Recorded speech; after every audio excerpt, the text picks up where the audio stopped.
کہتے ہیں کیا ہے، ہاں، رات کو نفل نماز پڑھنے کو قیام اللیل کہتے ہیں. کیا کہتے ہیں؟ جس کو تراویح کی نماز بھی کہتے ہیں. تراویح کی نماز کا نام کیا ہے اصل میں؟ قیام اللیل. قیام اللیل کا مطلب کیا ہوتا؟ کیا ہوتا بھائی؟ تراویح کی 20 رکعت فکس نماز کری ہے حضرت عمر نے. کس نے کری؟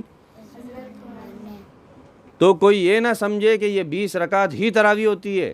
کتنے لوگ تو لڑ لیتے، 8 رکعت تراویح ہوتی، 20 ہوتی، پھر تیسرا آ کے بولتا نہیں 40 ہوتی، اللہ کے نبی نے 40 بھی پڑھی. لڑنے کی بات نہیں ہے. 2 رکعت تراویح. کتنی؟ 2 رکعت تراویح کی نماز سے لے کر 100 رکعت تراویح بھی تم پڑھ سکتے ہو، تمہاری مرضی، اس سے زیادہ بھی پڑھ سکتے. کوئی فکس نماز نہیں ہے، کیونکہ یہ نفل ہے. کیا ہے؟ اور اللہ نے نفل کو فرض قرار دیا نہیں. کتنے لوگ تراویح کو اتنا فرض سمجھتے کہ بچے چھوٹے عشاء کی 4 رکعت نماز چھوڑ دیتے، مسجد میں لیٹ جاتے کہ ابھی تراویح شروع نہیں ہوئی، اور 20 رکعت تراویح پڑھ کے آتے. تو بتاؤ کیا ثواب ملا اس کو؟ فرض تو چھوڑ دی اس نے. اب اس کو پتہ ہی نہیں فرض اور نفل کے بیچ کا فرق. تم کو پتہ ہے نا. تو امپورٹنٹ کیا ہے؟ عشاء کی 4 رکعت فرض نماز امپورٹنٹ ہے. وہ 20 رکعت تراویح نفل ہے. کیا ہے؟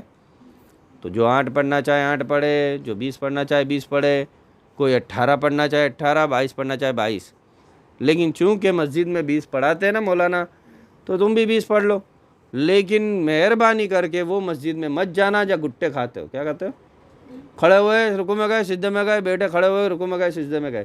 اس سے کوئی نہ تم کو نماز کا ثواب ملے گا نہ قرآن پڑھنے کا. الٹا نماز اور قرآن دونوں تم پہ لعنت کرے گے. کیا کریں گے؟ تو مہربانی کر کے اسی مسجد میں مت جانا. اور کوئی قرآن بھی پڑھا رہا مولانا اور پڑھا الحمدللہ رب العالمین الرحمن الرحیم مالک یوم الدین ایاک نعبد و ایاک نستعین اهدنا الصراط المستقیم صراط الذین انعمت علیہم غیر المغضوب علیہم ولا الضالین آمین.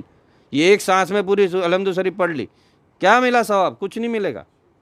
اسی طرح یہ تو الحمد شریف تو پڑھی، وہ تو لوگوں کو سمجھ میں بھی آتی، لیکن قرآن کیا پڑھاتے؟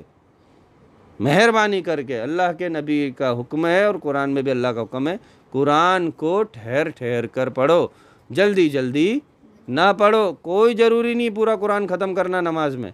تم سے ہوتا ہو تو کرو، نہیں ہوتا ہو تو مت کرو. تو مہربانی کر کے لوگوں کو بھی یہ بات پھیلاؤ اور سمجھاؤ کہ اس طرح فانس فانس پڑھ کے ہے. بہت ساری مسجد میں جس میں مولانا دھیمے دھیمے پڑھتے ہیں. ٹائم کتنا لگتا ہے؟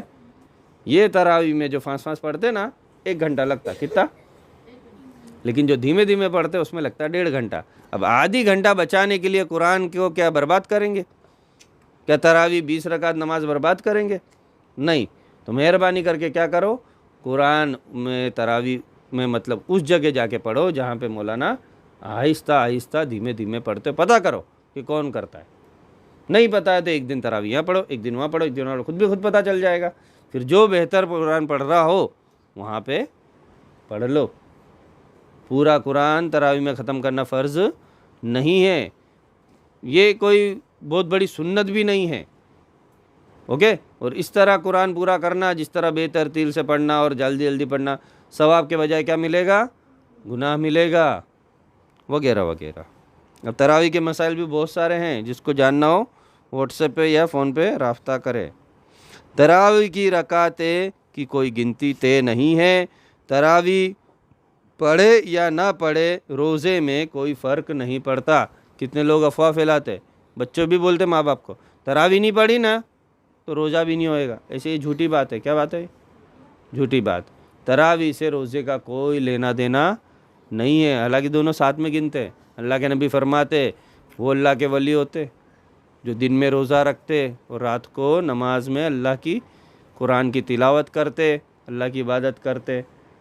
لیکن یہ تراویح کوئی انسان فرض سمجھ لے تو غلط ہے. تو تراویح فرض نہیں ہے. کوئی نہیں بھی پڑھے گا کسی وجہ سے کسی دن تو اس کو کوئی گناہ ملنے والا نہیں ہے.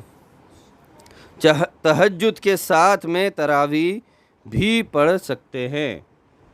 کوئی انسان اگر تراویح نہیں پڑھا، عشاء کے بعد جلدی سو گیا کہ بھئی نہ میں تھک گیا سو جاتا، تو وہ کیا کرے؟ تراویح کب پڑھ لے؟ تہجد کے ٹائم پہ. اب کوئی بولے تہجد کی 8 رکعت بھی پڑھیں گے نا تراویح کی بھی پڑھیں گے نا، وہ ایک ہی ہو گئی. کیا ہو گئی؟ ایک ہی ہو گئی. تو وہی تہجد بھی ہو جائے گی اور وہی